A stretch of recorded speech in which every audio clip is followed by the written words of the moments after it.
Hi. I know it's been a while, been a little bit.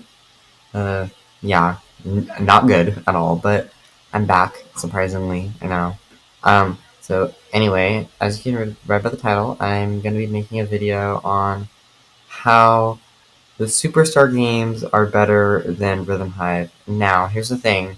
Rhythm Hive, does have potential to be better, and I think Rhythm Hive is honestly a good game. I'm gonna be honest. Rhythm Hive and the Superstar games are good games. Both of them. They're good games. Um, but both of them and Rhythm Hive, I would say more, have ways to improve. And I'm gonna be comparing Superstar YG. And you might ask, why YG? Well, YG is personally my favorite Superstar game. I play it the most. It's just my favorite. So I'm gonna be using that one. I know there's one like a tease. That's the most recent one. You might why not use a tease? Well, a tease has like these prism cards, and honestly, I don't like those. So I personally find Superstar YG to be my favorite. So you might ask, why are you comparing it to Superstar games? Well, not only are they just K-pop games, but I'm also doing it because many people, when Superstar BTS shut down, were disappointed with this version of like, because this is like a new version, I think, because Dalcomsoft and um, Hive, or yeah, they cut their contract and stuff. So yeah, that's why they had to make a new one. So anyway, the main thing that obviously we're going to focus on is the gameplay. Now the game, and by gameplay I mean like the rhythm game. So I like both. I think both of them are good. I will bring up positives and negatives of both sides. So I'm gonna start with the negatives because I'm a negative bitch. So basically, one, Rhythm Hive, you don't have to slide, and I thought this was a glitch when I first got the game. I now know it's not a glitch, and the reason why is because it's literally been in the game since release. It's been out for 9 months. I know Rhythm Hive is a little slow, a little bit lazy, but they're not that lazy. Um, I think it was made for player enjoyment because some people complain about the sliders and Superstar BTS because they said they were really hard, which they are actually decently hard.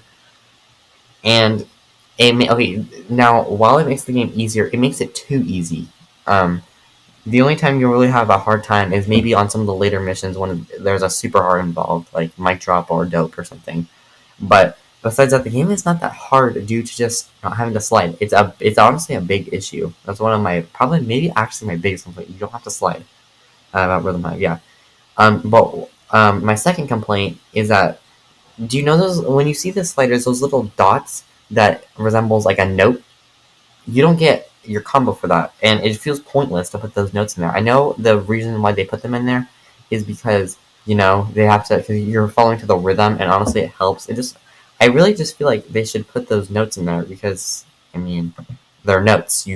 When you hit a note, you should be giving a reward of increasing your combo by one. So yeah, I think that is okay. I don't think they should change that now because why? But it would have been better. YG, the songs are harder, and that is what I like about it. Okay, so they have easy songs and they have hard songs. So if you're a beginner, you can play on the easier difficulties and the easier song. If you're more advanced, you can play the harder songs. And the harder songs are like Crayon, uh, the new the new song we got, the remix, DDU, was really good, and that one was really hard as well. And then we have Doom Da Da, Good Boy, stuff like that. Those ones are really hard. And then you have the easier ones, and that's what's really good about it is it covers a lot. And I know there's easy mode for like Rhythm Hive, but things hard mode is not that hard. The only hard stuff to find is super hard, and that is one thing I like about Rhythm Hive more. Super hard. Now I wish it was available for every song, but it's unfortunately not. Super hard is honestly a really good thing. It's decently challenging. I mean, some songs like Flicker and like Ice Cream or like Maze in the Mirror are not that hard, but some of them are honestly challenging and they're really fun. And that's honestly why overall, I do prefer YG, but Rhythm Hive's gameplay is not bad. They're both good gameplays. So next up, I wanted to talk about the cards and how you upgrade cards and all that stuff. So Rhythm Hive, here's how you do it. So I'm gonna use an S card for an example. So with an S card, if you want to upgrade this one, you have to use cards and you fill up a gauge. Every single time that gauge is filled up, it levels up by one. Once it's maxed out at 30, you can spend around it's 5,000 gold, and you can get it to an R card. Now this it takes a lot of cards and resources. The thing I like about YG is a little bit honestly. Okay, there's an honest. I think the performance card upgrading is kind of questionable. It's honestly really expensive and it takes up a good amount of your cards. The thing is about YG is that you don't use that much card. You use up a lot of gold, but the thing is, basically with a card, I'm going to use any card for example. Let's say I have an S card, and I'm trying to get it to an R. So basically, what you need to do is you need to upgrade your card, and it has a chance of succeeding. The higher grade card you're using to upgrade it, the higher the chance it will to upgrade. And if once you get it to 5 stars, you can actually upgrade the card. Now, and you have to pay kind of a lot. Like once you get to the S, it is honestly really pricey to upgrade cards. But I like that chance. I like the excitement you get when you do it. It feels a little more satisfying. But I will say this: I do prefer the look of Rhythm Heist cards. I know some people were like, they look kitty, they look gross. I like them. The XRs look better than the Rs. In my opinion, S and R don't look that different in like the YG or any of the Superstar games for that matter. And the XR and also the XR changes. Like the background changes, and if you have a special theme, like the pose of the artist changes. That's so cool. The cards feel more collectible, but about the cards, we're gonna go into the draw rates. Now I feel like the draw rates for each game are kind of low-ish, but Rhythm Hive has it really bad. Now I couldn't find the drop rates. Like I went onto the drop rate thing for YG, and I just couldn't find it. But I don't know how much it is. But basically, for Rhythm Hive, a special thing is 4% for a high drop rate. That is horrible. Okay, that should be like 6 or 7 or 8%. It's so bad. I usually in like average. Usually, I'll get like if I spend 800 gems, I'll get like 3 or 4 cards, half the deck. No. This time, I spent 1,400 gems on the most recent Dimension Dilemma theme, and I got 0 cards. I swear, not 0. I got 1 XR. 1 XR. Or, not, it was an R, but I upgraded to an XR. I spent that much just to get 1 XR. I mean, I'm glad I got it, but, like, it doesn't feel satisfying.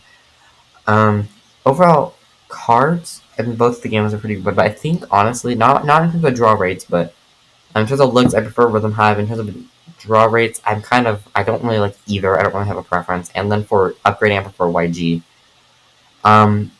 Next up, I wanted to talk about the quests. Now, I'm also going to include missions in this. That's exclusive to Rhythm Hive. Now, I know that quests are called missions in the Superstar games, but I'm just going to call, when I say quests in terms of Superstar, I'm referring to the missions.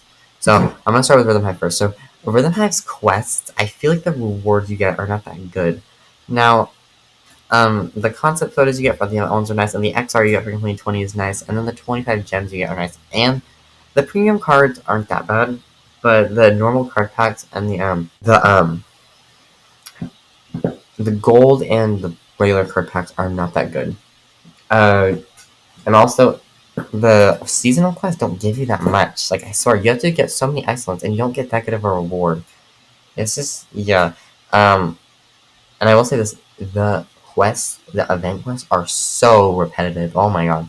They're not bad. I mean, maybe if you maybe upgrading and obtaining cards and maybe completing missions would be a nice extra little quest uh, as part of the event quest. But like, yeah, you could definitely do more variety with it, and also relate the event quest to the actual like things going on. Like the event quests feel completely like off from other events going on. Like for example, Dimension Dilemma, they didn't do any events where it happened. Like with YG, they actually relate it to the new theme, and that's what's really cool about them. That everything feels related. It feels like you're always working for something. Like, what are you working for with some of the event quests? Like, oh my god, a photo. The thing is, concept photos, you don't really see them too much. Like, you get a wallpaper, which you see not only during the lobby, but you also see it during gameplay. It's just overall, the wallpapers are bad. Like, I wish you got stage movies for some of the event quests or gens. But concept photos aren't bad. I like concept photos, but I feel like they're not the best. But YG, so they're repetitive as well, but the rewards, okay, actually, no. sometimes they have like little links, and like they have like they had a whorehouse, and it was the first anniversary for Superstar YG. So you have this cafe, and you get to like get coins, and then you can buy actually really good rewards. Like this past 2 weeks have been really good for YG. Overall, the events in both games are good, but like YG is just way better. Also, pop-ups. Pop-ups are like they're kind of boring. You get to the full song, they're so long. But yeah, the missions in Rhythm Hive are I still enjoy them. Um, but like the scaling is horrible. I'm not even kidding. This is an Hypen's mission 78. You do that? That's pretty hard. You can get like 10-ish excellence, and then look, 1,091 goods. That is like what? That's not even the same. It's horrible. I don't understand the scaling. There used to be scaling, but now there's no scaling at all, and it's so weird. And the last thing is Rhythm Hive company. Okay, so their name is Superb Corp, but they changed their name to like Hive Corp. I'm just gonna call them Superb Corp. They're not a good company. They're really annoying. I feel like while they still care, they don't care as much as they used to. They used to be so open to feedback and stuff, but now I feel like they just ignore everyone. They just don't care. They're just like, we'll do what we want, and maybe we'll kind of listen to you. We're overall gonna do what we want, and I don't like that. They don't really listen that much. Overall, the Superstar games are a nice, fun experience, but I feel like Rhythm Hive does need to improve. Like both games need to improve. Like Superstar games are a fun experience, Rhythm Hive is a fun experience, but Rhythm Hive and Superstar games have room to improve, and the Superstar games are better than the Rhythm Hive games. I would recommend if you like Blackpink. I love Blackpink and stuff, and I'm a decent fan of Icon and all the other groups. I'd recommend YG. There's also Superstar Atiz. I like Atiz as well, so yeah, Atiz is pretty fun. I don't like the Prism cards though. And then there's Superstar JYP Nations. I kind of like Twice and ITZY, so I got that game. It's fun. Yeah, overall, I'd recommend you get the Superstar games. Rhythm Hive is a little bit frustrating, but if you are into those groups like I am, then definitely get it. So thank you for watching. Yeah, bye and stuff.